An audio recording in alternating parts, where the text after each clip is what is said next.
आप सभी को अक्षय तृतीया की हार्दिक शुभकामनाएं। मैं डॉक्टर मनीषा शर्मा आज आपको इस वीडियो में अक्षय तृतीया की विस्तृत जानकारी दूंगी। अक्षय तृतीया कब है, पूजा का शुभ समय क्या है, आज के दिन हमें क्या दान करना चाहिए, अक्षय तृतीया का क्या महत्व है, आज के दिन हमें ऐसे क्या उपाय करने चाहिए जिससे भगवान विष्णु और माता लक्ष्मी की कृपा पूरे वर्ष भर हमारे ऊपर बनी रहे। तो चलिए अपने इष्ट देव को प्रणाम करते हुए आज की वीडियो का शुभारंभ करते हैं। सनातन धर्म में अक्षय तृतीया का दिन बहुत ही शुभ माना जाता है। इस दिन माता लक्ष्मी और भगवान विष्णु की पूजा की जाती है। हर साल वैशाख मास के शुक्ल पक्ष की तृतीया तिथि को यह पर्व मनाया जाता है। इसे अबूझ मुहूर्त और आखा तीज के नाम से भी जाना जाता है। अक्षय का अर्थ है जिसका कभी क्षय न हो, जो कभी नष्ट न हो। अक्षय तृतीया को युगादि तिथि भी कहा गया है क्योंकि त्रेता युग का आरंभ इसी तिथि से माना जाता है और भगवान परशुराम का जन्मदिन होने के कारण परशुराम तिथि भी ये कहलाती है। ज्योतिषीय दृष्टि से 4 अबूझ व स्वयं सिद्ध मुहूर्त हैं जिसमें किया गया कोई भी कार्य चिर स्थायी एवं शुभ माना जाता है। पहला चैत्र शुक्ला प्रतिपदा, दूसरा अक्षय तृतीया, तीसरा दशहरा तथा चौथा दिवाली। चलिए अब जानते हैं कि हमें इस दिन कैसे पूजा करनी चाहिए। देखिए, हमें सबसे पहले ब्रह्म मुहूर्त में उठना है, उठकर स्नान करना है। देखिए, जो पवित्र नदियों में जाकर स्नान कर सकते हैं वो वहां जाकर स्नान करें, लेकिन जो सभी लोग तो वहां जा नहीं सकते तो अपने घर में ही बाल्टी में गंगा जल डालकर स्नान करें। इसके बाद भगवान सूर्य को अर्घ्य प्रदान करना है, तुलसी जी की विधिवत पूजा करनी है। इसके बाद अपने घर के मंदिर में आपको एक चौकी स्थापित करनी है। यदि मंदिर में ही आपके जगह है तो वहां भी आप इस पूजा को कर सकते हैं। चौकी पर आप एक पीला या लाल कपड़ा बिछाएं। भगवान विष्णु और माता लक्ष्मी की अगर युगल प्रतिमा है या युगल आपकी तस्वीर है तो आप उसको वहां स्थापित कर सकते हैं। उसके बाद उनकी विधिवत पूजा अर्चना करें। भगवान विष्णु को चंदन का तिलक लगाएं, पीले फूलों की माला उनको अर्पित करें और माता लक्ष्मी को आप गुलाबी रंग का या लाल रंग की चुनरी धारण कराएं और उनको गुलाब के फूलों की माला अर्पित करें। नैवेद्य लगाएं, भगवान विष्णु को आप भोग अर्पित करें और माता लक्ष्मी को आप मखाने की खीर, सत्तू आदि अवश्य भोग में अर्पित करें, क्योंकि ऐसा कहा जाता है कि अक्षय तृतीया के दिन सत्तू का भोग अवश्य लगाना चाहिए और स्वयं भी सत्तू खाना चाहिए। इसके बाद आप श्री सूक्त, कनक धारा स्रोत, लक्ष्मी चालीसा का पाठ कर सकते हैं। राम रक्षा स्रोत का पाठ आज के दिन अवश्य करिएगा। इसके बाद भगवान विष्णु के जो 1008 नाम हैं उन नामों को आप पढ़ सकते हैं। भगवान विष्णु की आरती करिएगा, माता लक्ष्मी की आरती करिएगा और इसके बाद क्षमा याचना करिएगा। चलिए अब जानते हैं कि आज के दिन हमें क्या खरीदना चाहिए। देखिए, अक्षय तृतीया पर सोना, चांदी, जमीन, घर, वाहन आदि चीजें खरीद सकते हैं।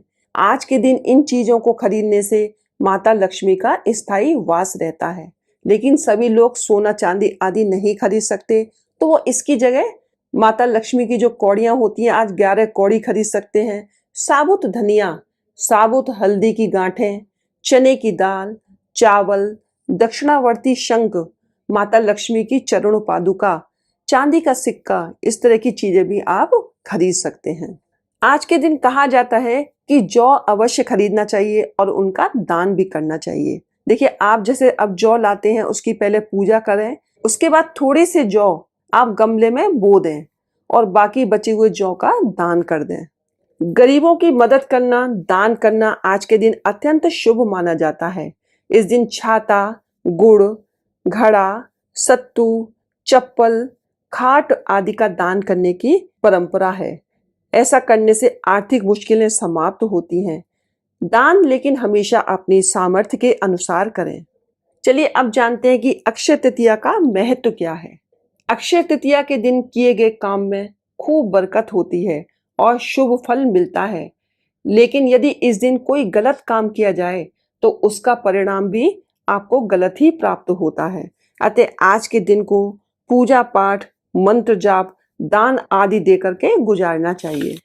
इस दिन कई ऐसी धार्मिक घटनाएं हुई थीं जिसके कारण यह दिन बहुत ही शुभ और महत्वपूर्ण बन गया है। इस दिन किसी मुहूर्त की आवश्यकता नहीं होती है। चलिए जानते हैं कि आज के दिन हमें क्या कार्य ऐसे करने चाहिए जिससे भगवान विष्णु और माता लक्ष्मी की हमको कृपा प्राप्त हो।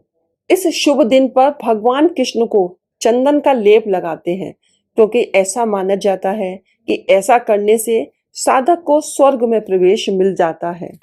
अक्षय तृतीया के दिन गंगा स्नान करने का भी बड़ा महत्व है। जो मनुष्य इस दिन गंगा स्नान करते हैं वे निश्चय ही सारे पापों से मुक्त हो जाते हैं। इस दिन मां लक्ष्मी को प्रसन्न करने के लिए मखाने की माला बनाएं और उन्हें अर्पित करें।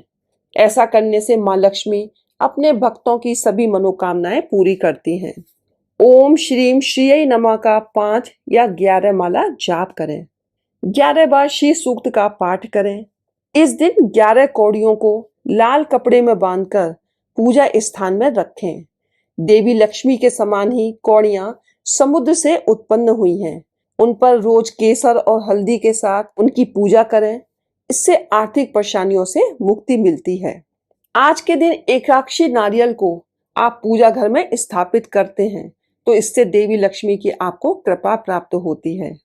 शिवालय में मिट्टी का पात्र अक्षय तृतीया के दिन दान करने से विवाह में आ रही परेशानियां समाप्त होती हैं। जल से भरा कलश भी आप दान कर सकते हैं। अक्षय तृतीया के दिन घर के मुख्य द्वार पर बंधनवार लगाएं। परिवार के सदस्यों में सौभाग्य की वृद्धि होती है और सकारात्मक ऊर्जा प्राप्त होती है। अक्षय तृतीया के दिन एक मुट्ठी जौ में 5 रुपए का सिक्का रखकर लाल कपड़े में बांधकर उसे तिजोरी या धन रखने के स्थान पर रखें। इससे धन में वृद्धि होती है। आज के दिन 5 रुपए के 5 सिक्के लेने हैं और भगवान विष्णु के मंत्र ओम विष्णवे नमः बोलते हुए हर बार 11 बार आपको इस मंत्र का जाप करना है और उसके बाद एक सिक्का उनको अर्पित करना है। बाद में उन सिक्कों को आप अपने मंदिर में ही स्थापित कर सकते हैं। अक्षय तृतीया के 5 दिन पहले पीले कपड़े में 5 रुपए का सिक्का लेकर घर की पूर्व दिशा में बांध देना है। फिर अक्षय तृतीया के दिन उस 5 रुपए के सिक्के की पूजा कर उसे सार्वजनिक मंदिर में चढ़ा देना है। इससे आर्थिक तंगी दूर होती है। अटका हुआ धन आने की संभावना बढ़ जाती है। आज के दिन 5 रुपए के सिक्के को चंदन का तिलक लगाकर पूर्ण श्रद्धा भाव के साथ श्री कृष्ण जी को अर्पित करें। अक्षय तृतीया के दिन ब्रह्म मुहूर्त में तुलसी जी के पौधे में 5 रुपए का सिक्का गाड़ दें। घर की इससे उन्नति होती है। देखिए, मैंने आपको बहुत सारे ऐसे उपाय बताए हैं जो आप आज के दिन कर सकते हैं, लेकिन ये जरूरी नहीं है कि आप ये सारे उपाय एक साथ करें। जो आपको अच्छा लगे, जो आपकी समस्या हो, उसके हिसाब से आप 1 या 2 उपाय कर सकते हैं। तो देखिए, आप आज के दिन कुछ करें या ना करें, आप सार्वजनिक मंदिर में जाकर भगवान विष्णु और माता लक्ष्मी के दर्शन करें और या किसी एक गरीब को आप आज जरूर खाने के लिए कुछ चीज दें। एक माला जाप आप भगवान विष्णु के मंत्रों का भी कर सकते हैं। तो आप इतना भी करेंगे, इससे भी भगवान विष्णु और माता लक्ष्मी की आपको कृपा प्राप्त होगी। तो चलिए, आज की इस वीडियो में बस इतना ही। मिलते हैं अगली वीडियो में कुछ नई जानकारी के साथ। हर हर महादेव, जय भोलेनाथ।